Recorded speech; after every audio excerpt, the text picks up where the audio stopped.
Hey everybody, welcome back to Uncle Jay's Trading Card Garage. Today we are going to be going over my little variation of ninjas, and I'm going to have a little bit of side options for you in the case that you want to try some other things. Just some things that I think could work in this deck, but this is the current list that I am running, and we're just going to jump right into it. I really like ninjas. I think they're fun. You can do a good amount with them. They're really good for damage. But we're going to start us off with 3 of the enabler of the deck. 3 edge. When a ninja is played onto the field, you can put a counter on edge. You can remove the counter and deal 3k damage to any target.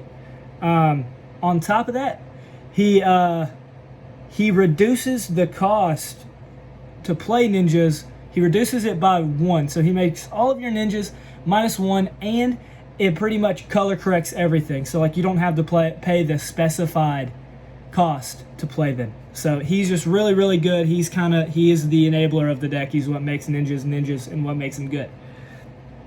On top of that, we have somebody that we are able to use as a recurrer, so we can get edge back whenever Hooded Man enters the field. You can choose a category 4 forward other than Hooded Man from your break zone and add it to your hand. And at the end of each of your turns, you restand category 4 forward. So if you swing with him and edge, they restand at the end as long as they survive. You know that drill. And then to continue on with our ninjas, we have Tsukinoa, which is really good.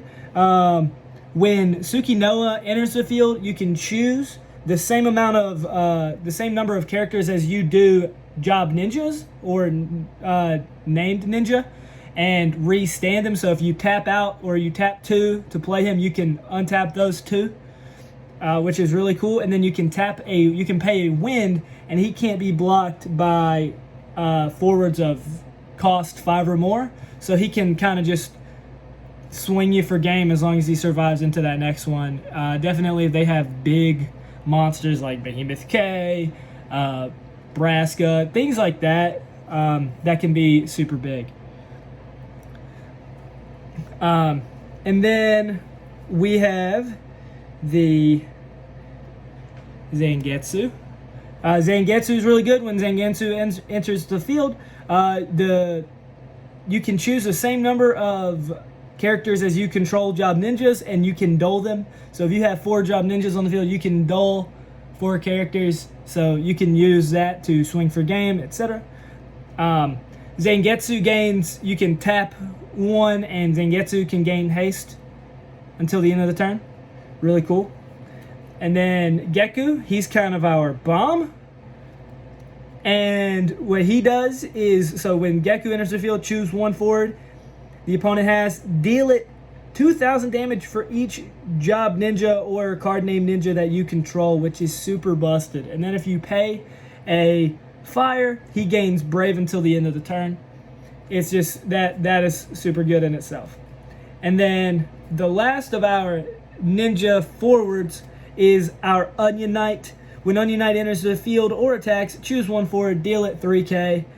When Onion Knight enters the field, choose 1 card name Onion Knight of any element except wind in your break zone and add it to your hand. We'll talk about why that's kind of important. And then Job Change Ninja, we're able to place an Onion Knight into the drop area, or not into the drop area, put it into the bottom of your deck, and then you can play a Sage for free. What makes this so important is that that he deals 3k, and then I'll get to the Job Sage later. And then to round out our strictly ninjas / wind forwards is Zidane. Zidane's just great for information. When you play Zidane enters the field, your opponent reveals his or her hand, you select 1 card from their hand, and your opponent has to discard it. And then if your opponent has 2 or less cards in their hand, Zidane becomes a 7k. So he's really good. He's mostly usable for like information, And I've also really thought about running 3 of him, which I think you totally can do. It just might be hard to do under the numbers that we have. So those are the main ninja forwards and wind forwards. So we're just going to set that right there. And then we're going to get into kind of our multi-element forwards. Sticking with those, we run 3 Golbez, which allows us to search for a cost 2. Edge is a cost 2. And if we're at damage 6, we're able to search for 3 cards of cost 2 and add them to our hand. So that's like super nutty once we get to damage 6. And then we run Kunshira, whose power drops by 3k if we have 4 or more backups, which does happen, but we gain haste and we have lightning backups and wind backups so that we can activate her, make our opponents lose 4k attack, first strike. It's just super good. She's a really good cleaner. And then we run 3 Sage, which is Unionite Sage, which is why we run the Onion Knight package to begin with. We job change with Onion Knight, we play Sage onto the field, and he'll deal 5,000 more damage to a forward that was damaged by Onion Knight. And then to round out our forwards, we run 1 Jake. When Jake enters the field, choose 1 active forward, and you deal it 3k damage for each CP used, or for each CP of a different color used to play Jake. So we usually have a pretty rainbow back row, so we're usually going to hit for 9k. It's really good. And then the last forwards that we run is 2 Behemoth K. If you don't know what Behemoth K does, he's super, super broken. When Behemoth K is chosen by a forward's ability, break that forward. When Behemoth K attacks, Behemoth K gains 3k power until the end of the turn. Behemoth K deals your opponent 1 point of damage. So just by swinging, he deals 1 point of damage. And then at damage 5, Behemoth K gains haste. And when Behemoth K is blocked, Behemoth K deals your opponent 1 point of damage. So he is going to get 2 points of damage, period, which is really, really strong. Definitely when you're both at 5 life. If you're both at 5 life and you play Behemoth K, unless they have an immediate answer, he's gonna win you the game. And then that is it for our forwards. And now we're going to get into the grand old back row, which somehow got messed up and unorganized. But anyway, we run 3 Mana. Mana searches our edge. Just a very good way. I like to if I can open this turn 1, just play her, and then on turn 2, play edge, play everything, really start to get it going. Because if you play her and then play edge, immediately responding it on turn 1, edge is just kind of sitting there. He doesn't even have a counter on him. It's just hand advantage. Think a little bit. That's all. And then our fire ninja backups, because I run 2 of both fire ninja. I can see why people would potentially run 3 of both. I think you could run 3 of both, but because of the summons that I am using, I think 2 and 2 is fine. I think 2 and 2 is perfect. But depending on what summons you use, and I'll talk about those other options in a minute, I think this is a great number. For this one, when Ninja enters the field, choose 1 forward. It gains, when this forward attacks, choose 1 forward, deal it 5k damage until the end of the turn. Really, really nice. And then this ninja is, if I put it into the break zone, I can choose 1 forward and it cannot block this turn. So if we're at damage 6, I can just tap him, pitch him, and kind of go in that way. And then, let's see how we can better organize this. And then we run 3 of the wind ninja that you pay to, tap it, put it into the break zone, and then choose 1 backup of cost 3 or less and break it. That can be very important, definitely, if they run like a Larkesis or something along those lines. It's super good. I like it a lot. And then we run 3 of the Lightning Ninja. This just helps a lot with lightning and being able to utilize the summons and the Behemoth Ks and things like that. So, and then also on top of that, when Ninja enters the field, choose 1 damaged forward, deal it 5k damage. This works in beautiful tandem with Edge, because you just hit 3k on Edge, play Ninja. If it for some reason is still alive, you use the other counter to throw at it that you gained from playing the Ninja.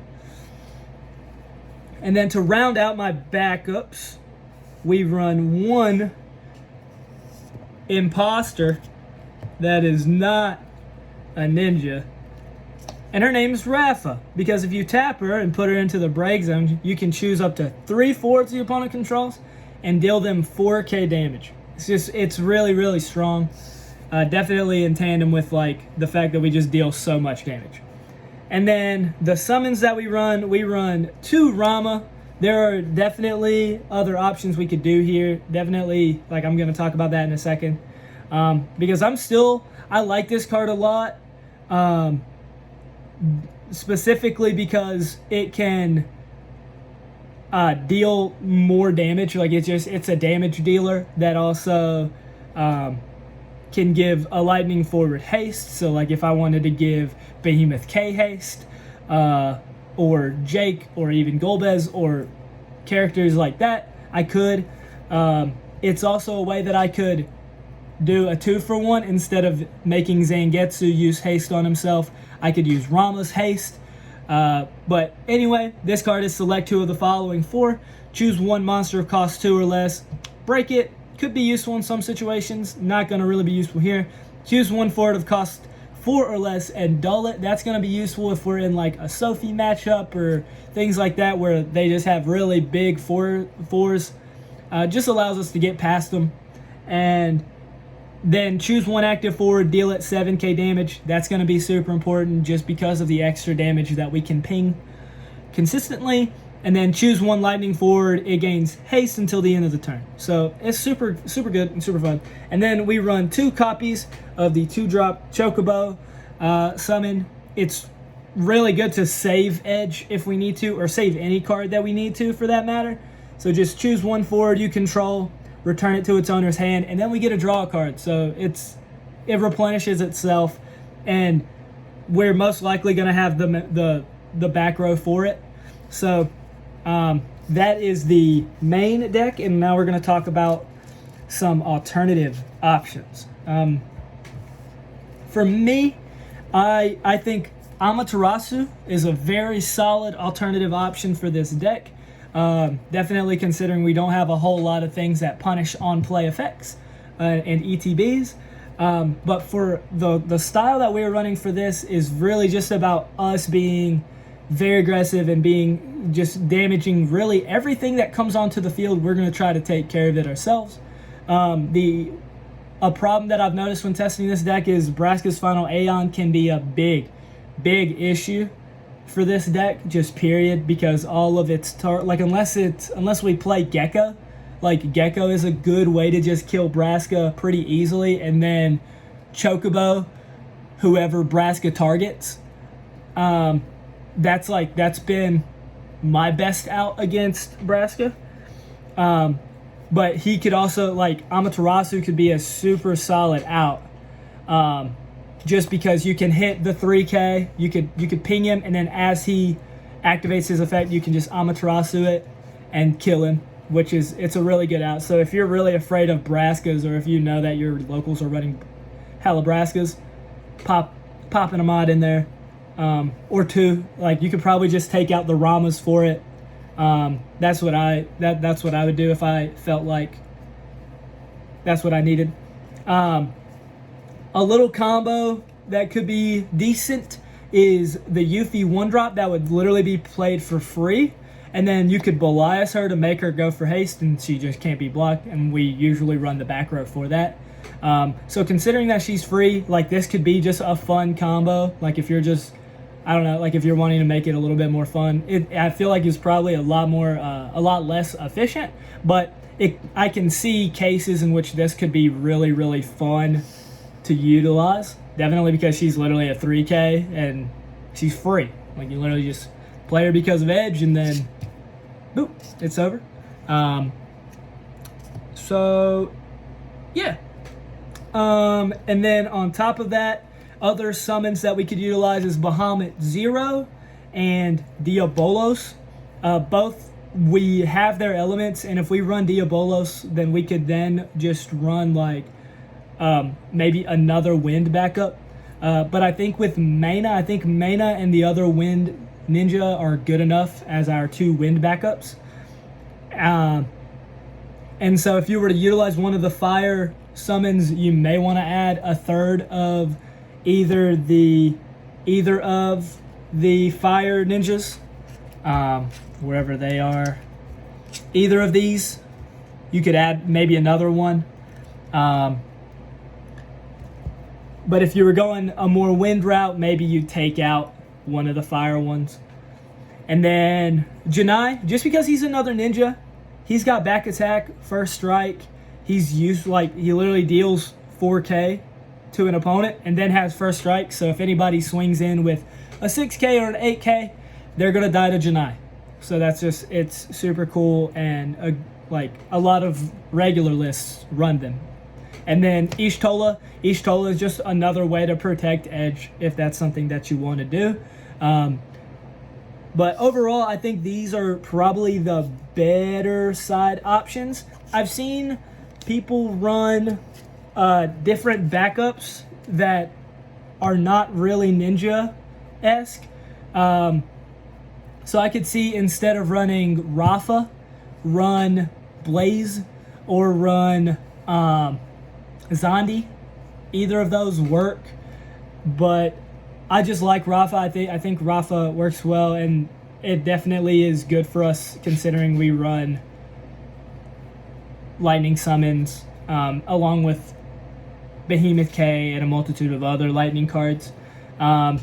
So there we have it. We have the good old Way of the Edge and our kind of side ideas, if you will.